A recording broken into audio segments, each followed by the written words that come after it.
Good morning. Good morning. Happy Wednesday. Happy Wednesday.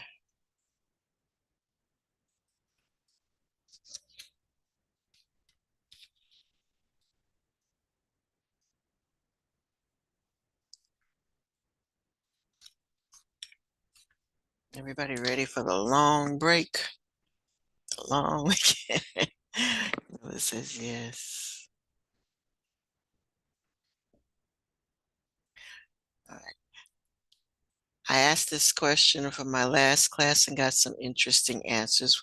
Most people didn't know what Monday is, and I got some other interesting answers. I'm going to ask you the same question while we're waiting on people.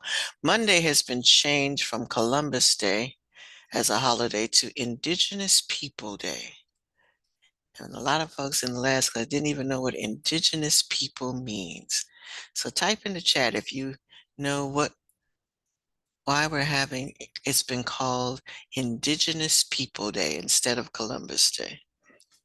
And type it to everybody.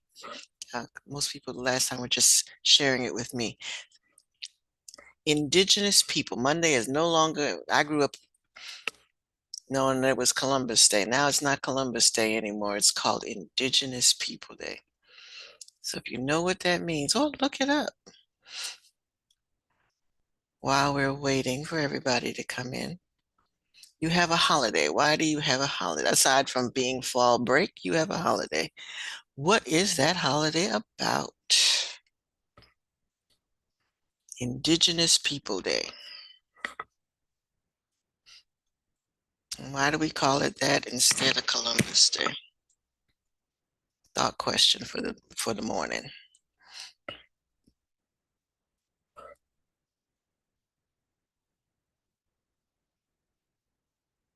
You're still missing a third of the class. Yes, but who are indigenous people? Who are the indigenous people? What does that even mean? Because I had a couple of people did not know what that meant.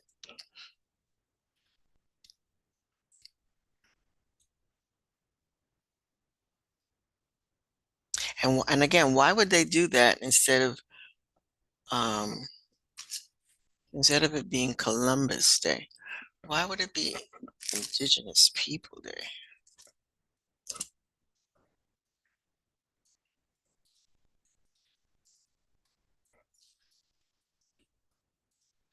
Like I said, we got a few minutes. If you don't know, look it up. It's worth looking up. Like I said, you do have a whole holiday. You're off on Monday for this reason. What is it? What is it? All right, let's see. Camilla says indigenous people were the people who were here before anybody, before Christopher Columbus. Exactly. Exactly. So when he came in, he didn't discover just a land. I always said Christopher Columbus discovered America. There were people already here. And so we are recognizing that they were here first. And folks in the last class shared that your area is native to Cherokee Indians. Anybody Cherokee in the group?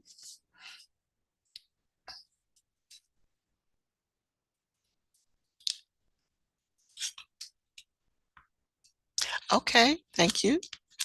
How do you can you come off mute and pronounce that for me? I don't want to say it wrong. Choctaw. Choctaw. Thank you. And that's for your area, or that's just is that native to Columbus area? Or just okay, it's not. Okay. All right. So you have a holiday on Monday. All righty. Okay, I think we got a good amount of people in. So again, so that's something good to know, folks. Good to know, good to know, good to know why we have a holiday on Monday. All right, we are in the energy module. And what I'm going to do this morning, since it's the short day and it's the day before the holiday, we're just going to look at a couple of videos on energy and energy pyramids. looking at what is energy and how do we follow it through an ecosystem.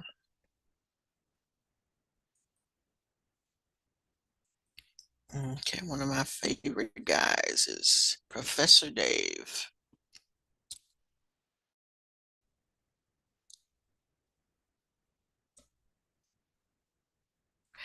Yeah, how about that? No work, just video. I could give you some work if you really want some.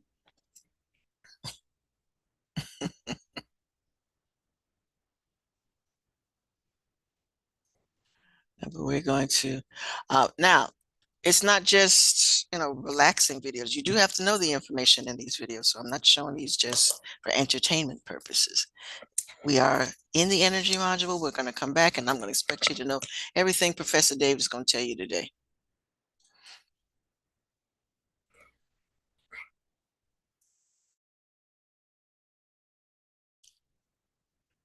Energy flow and nutrient cycling as they pertain to ecology. He knows a lot about the science stuff, Professor Dave. It's no secret that many living organisms, like humans, must consume other organisms in order to survive. For this reason, we are called heterotrophs. But there are also autotrophs, organisms that make their own food. Let's review these terms and point out some key details regarding energy flow and nutrient cycling as they pertain to ecology. So again, these are vocabulary words that you do have to know. So like I said, I'm showing videos today. You don't have to, you can take notes. I would take notes. But all of these are already in your vocabulary list, so you really don't need to. Yes, you can do that, but listen, be listening. Yes, do that, but be listening, be listening. All right. First, let's examine autotrophy. Producers are autotrophs, or self-feeding organisms. Primary producers are usually plants and other photosynthesizers, which serve as a gateway for energy to enter food webs, or networks of organisms that eat each other. In almost all ecosystems, photosynthesizers are the only such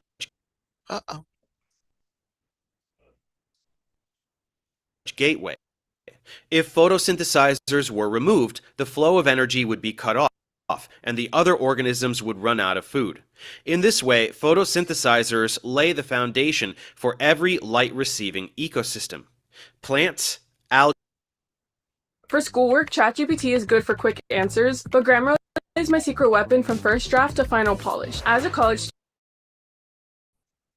Algae and photosynthetic bacteria act as producers. These organisms make their own organic molecules from carbon dioxide.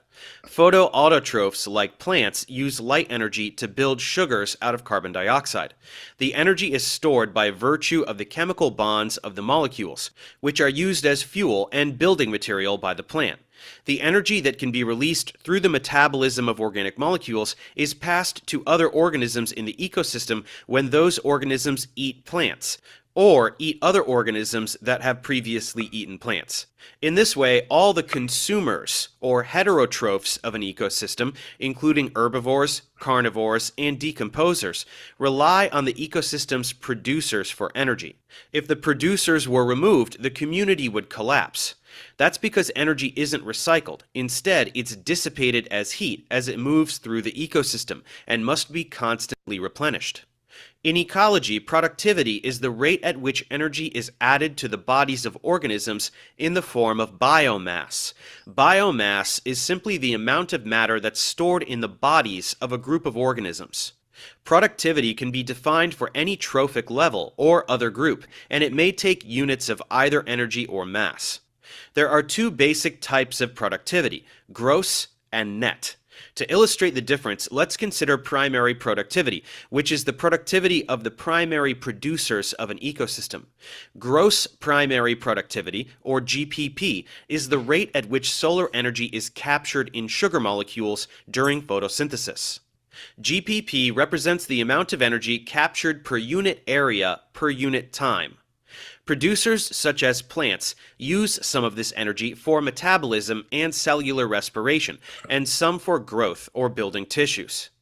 Net primary productivity, or NPP, is a term that represents gross primary productivity minus the rate of energy loss to metabolism and maintenance. In other words, it's the rate at which energy is stored as biomass by plants or other primary producers and made available to the consumers in the ecosystem. Net primary productivity varies among ecosystems and depends on many factors. These include solar energy input, temperature and moisture levels, carbon dioxide levels, nutrient availability, and community interactions, like grazing by herbivores. Next, let's move on to heterotrophy, including herbivory and predation. Once again, a heterotroph is an organism that cannot produce its own food, instead taking nutrition from other sources of organic carbon. Predation can be defined as an interaction in which one organism, the predator, eats all or part of the body of another organism, the prey. Herbivory is a form of predation, but the prey organism is a plant instead of an animal. With a diet comprised of only plants, herbivores can be surprisingly large animals. Examples of large herbivores include cows, elk, and buffalo. These animals eat grass, tree bark, aquatic vegetation, and shrubby growth. Herbivores can also be medium-sized animals such as sheep and goats, which eat shrubby vegetation and grasses. Small herbivores include rabbits, chipmunks, squirrels, and mice. These animals eat grass, shrubs, seeds, and nuts. An ecosystem must provide abundant plant life to sustain herbivores, and many of them spend the majority of their lives eating to stay alive. If plant availability declines, herbivores may not have enough to eat. This could cause a decline in herbivore numbers, which would also impact carnivores. Herbivores usually have special biological systems to digest a variety of different plants. Their teeth also have special features that enable them to rip off the plants and then grind them up with flat molars, making them easier to digest. Dreamers, darers, story sharers.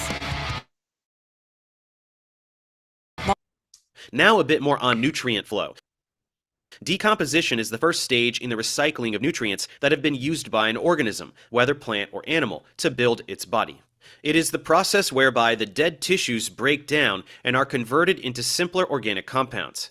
These are the food source for many of the species at the base of ecosystems.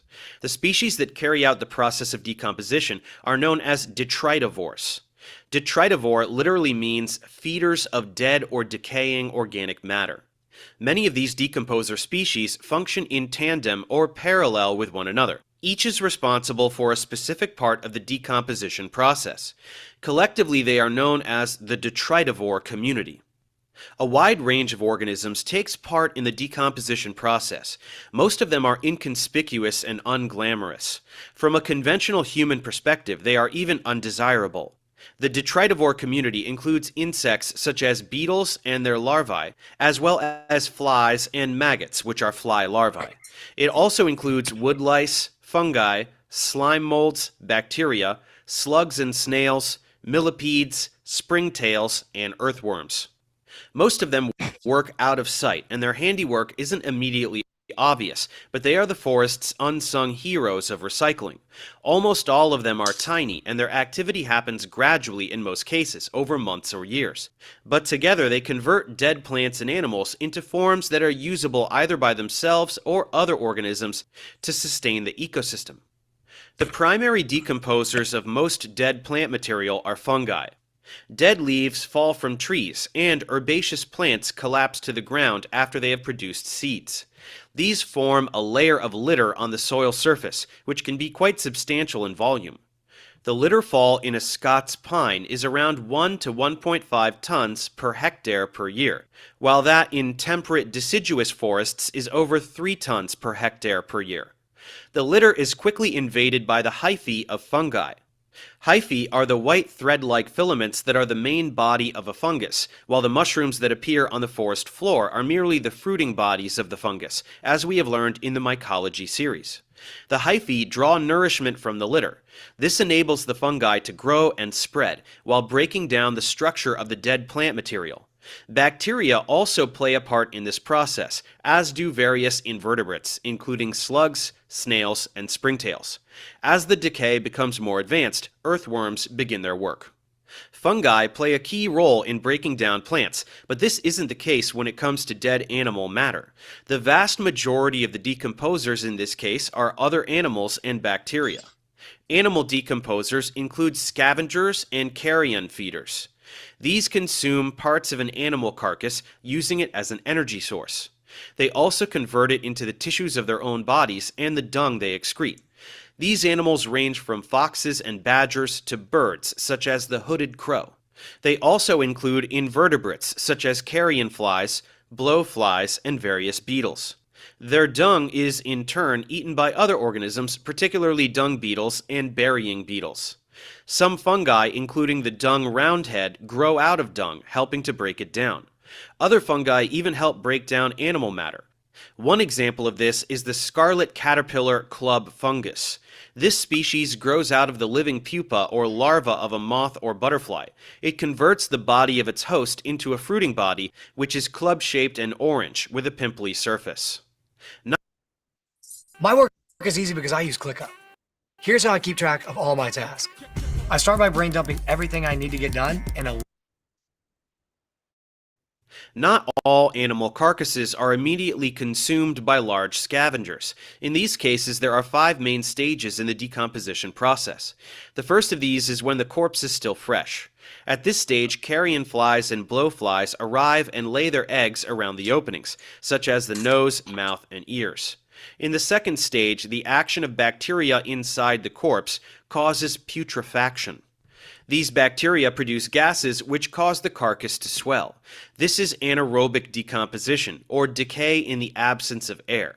It is characterized by its bad smell, in contrast to the odorless nature of aerobic decomposition. The next stage commences when the skin of the corpse is ruptured. The gases escape and the carcass deflates again. In this decay stage, the maggots proliferate and consume much of the soft tissue. Predators such as wasps, ants, and beetles also arrive to feed on the fly larvae. In the following stage, only cartilage, skin, and bones remain. At this point, different groups of flies and beetles, along with their parasites, take over the decomposition process. Finally, only bones and hair remain, and they can persist for several years or more.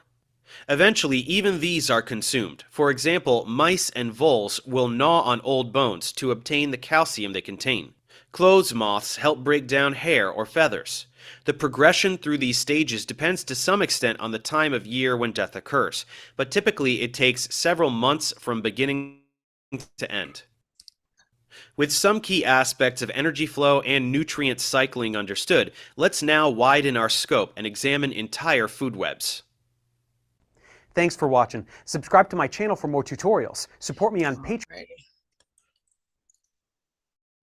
Okay, so there's a lot of information in that one. I believe there was a different one that I put on your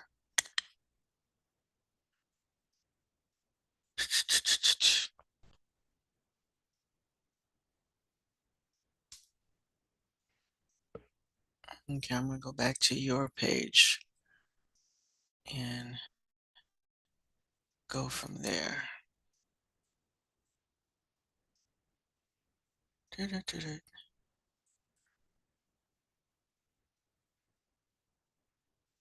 That's probably the one. Same guy.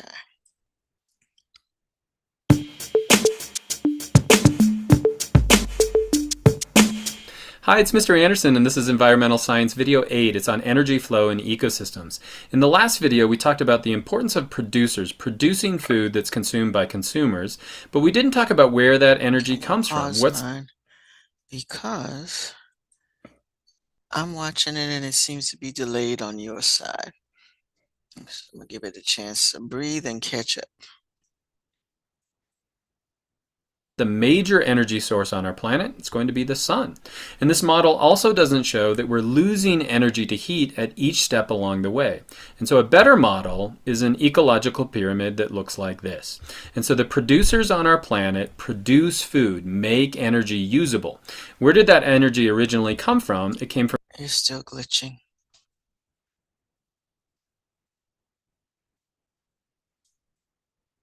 either the sun or chemicals. And so all plants do photosynthesis, and so they're taking energy from the sun and putting it into the energy of the bonds of the food. Now, some chemosynthetic bacteria can do the same thing with chemicals like hydrogen sulfide. They're making that energy usable. Now, once they've made that energy usable, they can respire it, and so can all the consumers that sit above or below them on this trophic levels. Now, we measure the amount of energy that's converted through productivity in one of two ways, either gross primary productivity or net primary productivity. Gross is the overall amount of energy converted, and net is just how much the plant gets after it used some of the energy for respiration. Now, each of the levels within this food chain is going to be a trophic level, and we're losing energy along the way, and so a good way to measure this is using an ecological pyramid. We can measure the efficiency, in other words, how much energy makes it to the next level. We can measure the energy to each level, or we could measure the biomass, how much living material do we have. And so energetics is the study of how energy gets from something like the sun into organisms. What's the most important first step is going to be photosynthesis. In photosynthesis, we take carbon dioxide in the air, water, and the energy in sunlight, and we convert that into oxygen and glucose. If you haven't memorized the equation for photosynthesis, now is the time to do it. You should know what's going into the reaction and what's coming out of the reaction. And I'm going to pause that because that is good advice. If you have not memorized it, you should. And memorizing one equation helps you with the other one because it's the exact same equation for respiration. Okay, except it's backwards, and you need to know both. Okay, so memorize one equation and remember which one it is, and then know that the other one is the reverse. And why that's important is we can simply turn the arrow around, and now we have the equation for cellular respiration. So that's what you're doing. You're taking in the oxygen that's produced by plants, taking in the sugar, and you're converting that into carbon dioxide and water. The nice thing is that this can be recycled again back into plants. And so this is really how we take energy, put it in plants, store it in the food, and so we can utilize it as well. Now, one major misconception is that plants are doing respiration as well. They're making the sugar for themselves to release that energy. Now, something very similar to photosynthesis is called chemosynthesis. And so if we look down deep in the oceans at these hydrothermal vents, we're producing not only heat, but we're producing a chemical, hydrogen sulfide. Also, methane can be used this way. And so certain chemosynthetic bacteria, look how similar this is to photosynthesis, can use the energy in the bonds of the hydrogen sulfide to make glucose. They release water and then sulfur. And so the equation looks very similar to photosynthesis. Now, what happens is things living around the chemosynthetic bacteria can take in that glucose, and they can use oxygen to do cellular respiration. And so we have a totally different system. It's built on the energy inside the chemicals. So no matter where the energy comes from, we can measure the amount that gets into the producers using productivity. Now, the bad news is that hardly any of that energy actually gets into the plant. 99% is going to move through it, bounce off of it. The plant doesn't get it. Only 1% actually goes into the producer, and we call that the gross primary productivity. It's the amount of energy that the plant actually gets. Now, what's the plant going to do? It has to survive. And so it's doing respiration. That's where most of the energy goes. And a small percent of it goes to what's called the net primary productivity. That's the amount that the plant gets if we subtract the amount that it used for respiration. So the bad news, not much energy goes into the producers. What's the good news? There's so much energy contained within the sun. If we look at the productivity on our planet, we could compare different terrestrial and aquatic biomes, all the way from the tropical rainforest, which has high productivity. We're measuring that as the amount of material per meter squared per year, all the way down to something like a desert. It's not very productive at all. What's interesting is cultivated land actually doesn't produce that much. We could compare that to aquatic systems like coral reefs are incredibly productive. We could even look at how it changes over time. So this is net primary productivity. So this is terrestrial on land. And watch what happens as it changes over an 11-year period of time. You can see it's just moving back and forth. It's moving from the southern hemisphere to the northern hemisphere. You can see there's no production in areas where we have massive deserts. But what's causing that change is simply going to be the seasons. During the summer, we're going to have way more production where there's way more sunlight.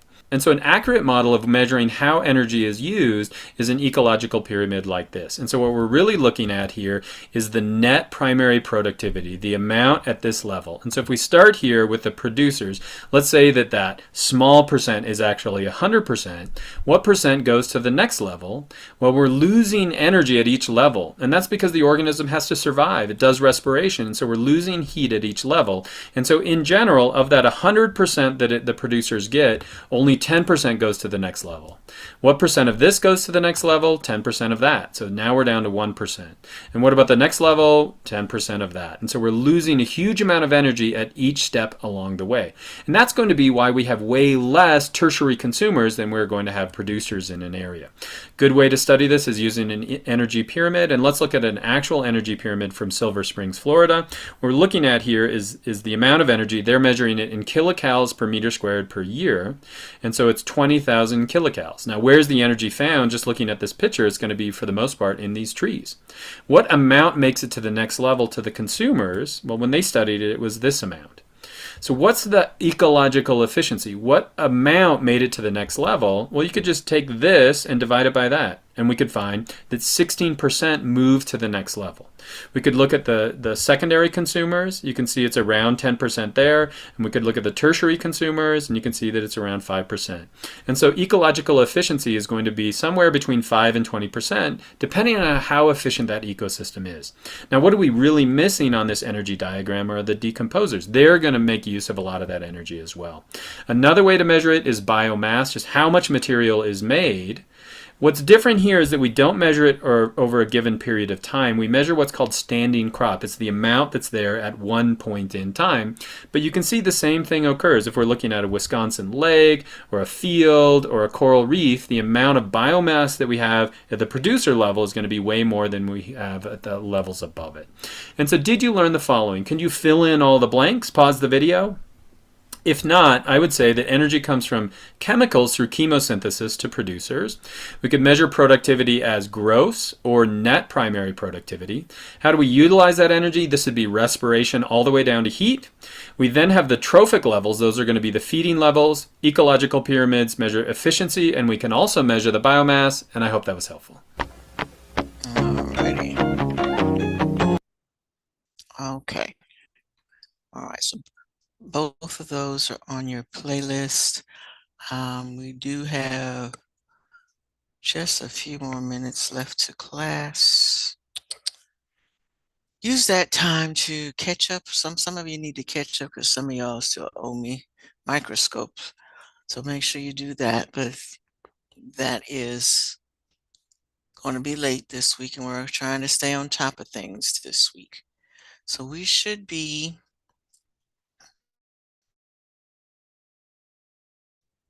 this is where we are.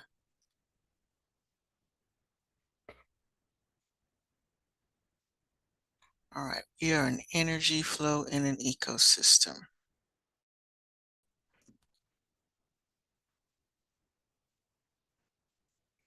All right, so use the rest of the time to just read through this, the types of energy. Some of this you probably had in physical science in middle school, hopefully, so that you do know that there is potential energy is resting. Another word for that would be resting energy, stored energy, and kinetic energy is energy in motion. So know those definitions, know the law of conservation of energy, that everything, this is why we say everything is cycled. Matter and energy are cycled. Everything that is on the planet is on the planet, and it's just, we're not making anything new. We're not destroying it. We're just changing it over and over again. So go to this page. The first law of thermodynamics is also known as the law of conservation of energy. The law of conservation of energy states that energy can be transformed from one form to another, but can be neither created nor destroyed. The total amount of energy within an ecosystem stays the same, but will change forms. In an ecosystem, energy comes in the form of light and converted into chemical energy, photosynthesis, making glucose. Another organism consumes the glucose and the stored energy is released during cellular respiration. The energy released allows the organism to perform life functions such as mitosis, replication, etc. Energy from the sun is converted into chemical energy and then used to perform work. The energy is never lost, just converted into usable forms. Okay, so the important part there again is it goes from potential to kinetic and then goes back to potential. So it is a cycle there too. So you take in the food to store the energy, and that's potential. Then when you decide you have to move and get around and you require energy, then you draw on that energy reserve. So that potential energy is stored up in your body until you need it for the things that she mentioned, for reproduction, for all of your life processes. And then once you are moving or using it, it's the kinetic energy. All right, let's see. Since we got a few minutes, let's look and see what this one's about.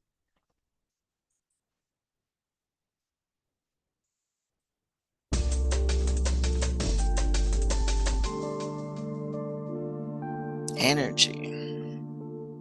The Rhodiola Troupe, it's an elegant classical circus act. It's mind-boggling. I can't believe what they do. It generates the greatest admiration. How does Anna do it? Well, Anna has an amazing talent and has dedicated years of practice to her craft. But it turns out the law of conservation of energy is also at work. Conservation means the total amount of energy is constant. It's never truly lost or gained, it simply changes form. Let's talk about a few different kinds of energy, starting with kinetic energy, the energy of motion.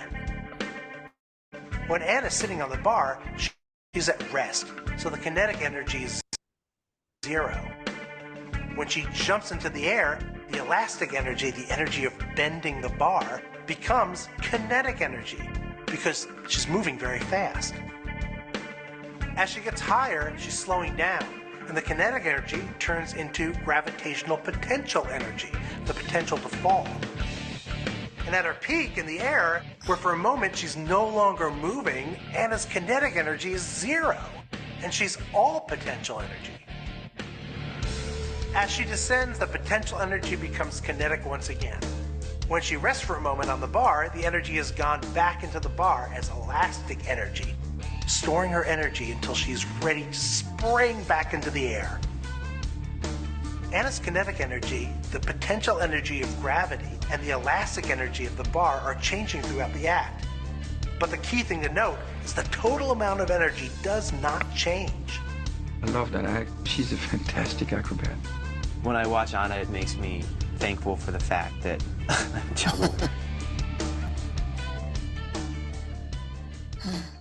Alrighty. So that's just entertaining. That was one of the things I want to do this year, is go to Cirque du Soleil. Cirque du Soleil has amazing acrobatic demonstrations. It's really something to see. All right. So in the time that's left, if you're not working on turning in something that you owe, just read over this page on energy. Basically, like I said, this page is just an introduction to energy. What we really are trying to get to by the time we come back is how it goes through. So this is basically what the videos we're talking about today: trophic levels, autotrophs, heterotrophs, consumers, photosynthesis, respiration. So this is where we are. Okay, so read both of those in the few minutes that's left. And I do mean few minutes. And give me a minute to do attendance. Don't log out. Don't go nowhere. Oops, I need to stop sharing. Here we go. All right, so again, we're in the energy module. Energy module. Stay put. Don't go nowhere.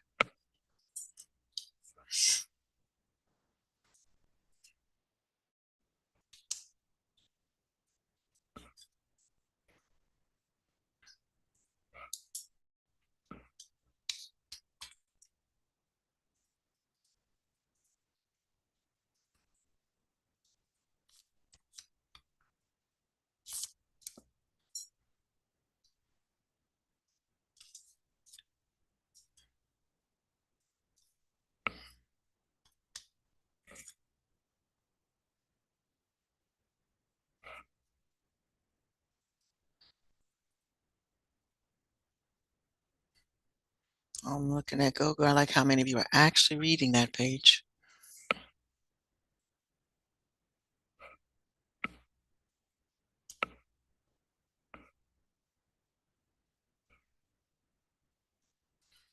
All right. When we come back from the break, we're gonna be better. We're gonna be better. This class was my only class that I had to call several parents, and so y'all gotta get more energy going to stay on task. The majority of you are ready, wonderful people who always turn your stuff in on time. I love it, love it. But there's a good handful of you that have to have a better academic attitude this semester. So again, I'm still gonna put late dates on assignments, but I will extend the available date to the end of each month so that I'm not always having to open an assignment, but don't let that be a habit for you. Okay, do these so you get enough time in class to do the work. So the fact that you're not doing anything in class shows up when you have all these late assignments. So we're gonna have a better academic attitude this quarter. All right, lovely people.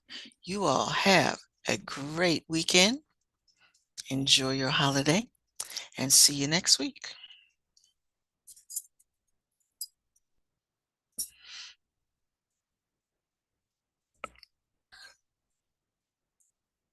All right.